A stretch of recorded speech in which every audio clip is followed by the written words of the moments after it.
بسم الله الرحمن الرحیم. طلبگار ہے عزادار و حسین نے بعد میں درخواستہ اجازت دی پانی کے لیے کوشش کرو. عباس چلے آئے اور لشکریوں کو ہٹایا، پانی کو بھرا. لوگ حضرت عباس کو باوفا کہتے ہیں نا، نعرہ لگایا جاتا ہے علمدار باوفا، وفا کی علامت حضرت عباس ہے. لیکن آؤ میں تمہیں بتلاتا ہوں عباس جس گھوڑے پر سوار تھا وہ کتنا باوفا تھا. مکتب لحوف کے اندر لکھا ہے عباس کا گھوڑا جب پانی کے قریب آیا، صرف حسین کے فوجی پیاسے نہ تھے، وہ جانور بھی تو پیاسے تھے نا. عباس کا گھوڑا جب ترائی کے قریب آیا، عباس فرمانے لگے اے گھوڑا تو بھی تو پیاسا ہے نا، ذرا پانی پی لے. گھوڑا ہلانے لگا، اے عباس علمدار، اے آقا میں کیسے پانی پی لوں، خیموں میں سکینہ پیاسی ہے. اجرکم علی اللہ، اجرکم علی اللہ. بس ایک دو جملے اور سن لیجئے تاکہ عبادت مکمل ہو جائے. پانی کو بھرا، اب گھوڑے سے فرمانے لگے اے گھوڑا ذرا جلدی لے چل، میں سکینہ تک پانی پہنچانا چاہتا ہوں. عقیل ابن طفیل نے حملہ کیا، عباس علمدار کا دایا شانہ جدا ہوا. مولا عباس نے بشت کو بائیں ہاتھ میں تھاما.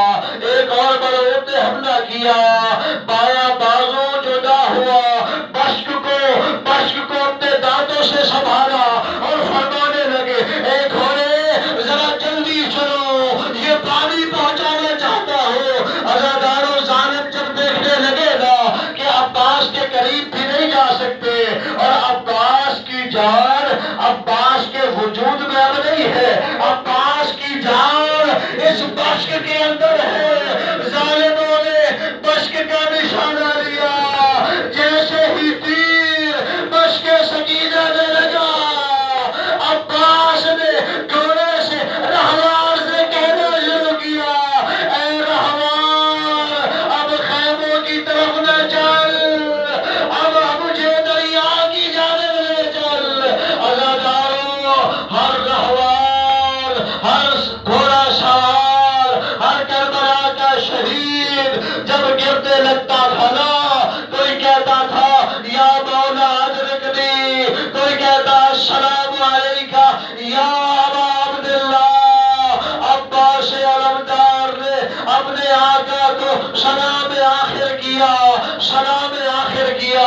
حسین مولا نے علی اکبر کی شہادت پر یہ جملہ نہیں کہا، قاسم کی شہادت پر یہ جملہ نہیں کہا، حبیب کی شہادت پر یہ جملہ نہیں فرمایا، اور محمد کی شہادت پر یہ جملہ ارشاد نہیں کیا. کیا جملہ؟ عزاداروں، جب عباس کی شہادت کی خبر آئی، حسین مولا نے اپنی کمر کو تھام لیا، فرمانے لگے الان انکسرت ظہری.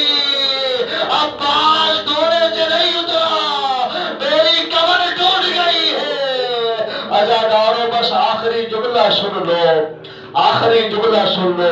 میں آپ کو سمجھانے کے لیے، مصائب کی معراج تک پہنچانے کے لیے سمجھا رہا ہوں. آپ کسی سوار کو دیکھیں، کوئی گھوڑے پر سوار ہو، کسی اونٹ پہ سوار ہو، حتیٰ کسی سواری پہ سوار ہو، وہ جب گرتا ہے نا کیا کرتا ہے؟ کیا کرتا ہے؟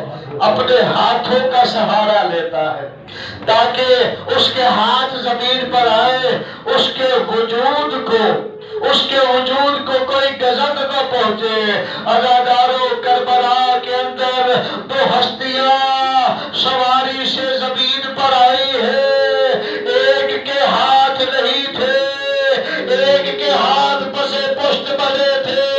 عباس علمدار جب گھوڑے کی زین سے گرے، ہاتھ موجود نہیں تھے.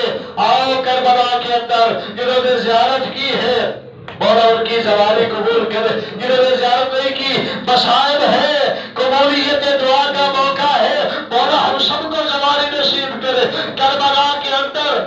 سب سے چھوٹی قبر عباس علمدار کی، حالانکہ مکتب کی کتابوں میں لکھا ہے عباس علمدار دراز قد تھے، جب گھوڑے پہ بیٹھتے تھے پاؤں زمین پر خط کھینچتے تھے، اتنا دراز قد، لیکن قبر سب سے چھوٹی کیوں؟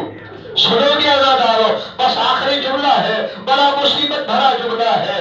ظالموں نے جب دیکھا نا، جب تک عباس کے ہاتھ سلامت تھے کوئی ملعون قریب نہ آ سکتا تھا، لیکن جب عباس کے ہاتھ جدا ہوئے اب ظالموں نے ایک بارگی حملہ کیا۔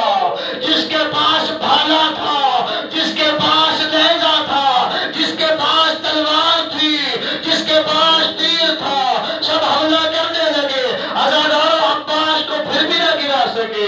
ایک ظالم آگے بڑھا، ہاتھ تو عباس کے سلامت نہ تھے، اس کے ہاتھ میں گرز تھا، اس نے جو عباس کے سر پہ مارا، عزادارو عباس زمین پہ آئے، وہ جو تیر لگے ہوئے تھے، وہ جو تلواریں لگی ہوئی تھی، وہ دوسری طرف سے باہر نکلنے لگی، عباس کی لاش پائمال ہونے لگی۔ اللہ